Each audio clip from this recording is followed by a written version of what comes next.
వరదలపై ప్రతిపక్ష పార్టీలు చేస్తున్న బురద రాజకీయాలు మానుకోవాలన్నారు కాంగ్రెస్ పార్టీ నాయకులు. మల్కాజ్గిరి మాజీ ఎమ్మెల్యే మైనపల్లి హనుమంతరావు. మంత్రి పొంగులేటి చొరవతో ఖమ్మం మున్నేరు నిర్వాసితులందరికీ ఇళ్ల స్థలం లేదా డబుల్ బెడ్రూమ్ ఇళ్లు వస్తాయన్నారు. తెలంగాణ ప్రభుత్వం హైడ్రాను ప్రవేశపెట్టిందే కబ్జాదారులు అరికట్టించడానికని తెలిపారు. ఖమ్మం రూరల్ మండలం నాయుడుపేట జలగం నగర్లోని వరద బాధితులకు మంత్రి పొంగులేటి క్యాంప్ కార్యాలయ ఇన్ఛార్జితో కలిసి నిత్యావసరాలను పంపిణీ చేశారు. ఇది చాలా బాధాకరం. మీరు ఇబ్బందులు చూస్తా ఉంటే కంట్లో నుంచి నీళ్లు వస్తా ఉన్నాయి. ఇక్కడ వాళ్ళు ఏం చెప్తా ఉన్నారంటే ఈ వాగు పక్కన మాకిన్లొద్దయ్యా, దండం పెడతాము, పొంగులేటి శ్రీనివాసరెడ్డి అన్నకు చెప్పండి అని ఆల్రెడీ శ్రీనివాసరెడ్డి అన్న మంత్రివర్యులు చెప్పడం జరిగింది. వీళ్ళందరినీ కూడా షిఫ్ట్ చేసి ఇండ్లకు స్థలం లేదా డబుల్ బెడ్రూమ్ ఇండ్లు ఇస్తామని. ఇవాళ హైడ్రా గురించి మాట్లాడుతా ఉన్నారు.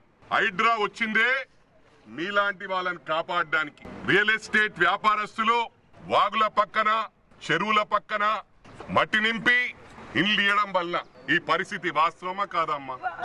ఇలా మీరు ఇక్కడ కట్టుకున్నప్పటికీ కదా ఇబ్బంది.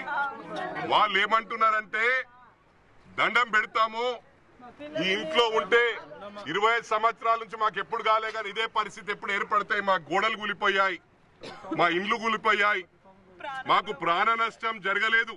నేను ముఖ్యంగా దేవుణ్ణి థ్యాంక్స్ చెప్తా ఉన్నా ప్రాణ నష్టం జరగనందుకు. ఎందుకంటే డబ్బులు పైన ఆస్తుల పైన మళ్ళీ సంపాదించుకోవచ్చు, ప్రాణ నష్టం జరిగితే అది తీరని లోటు. ఇది గమనించాలా, దీన్ని రాజకీయాలు చేయొద్దని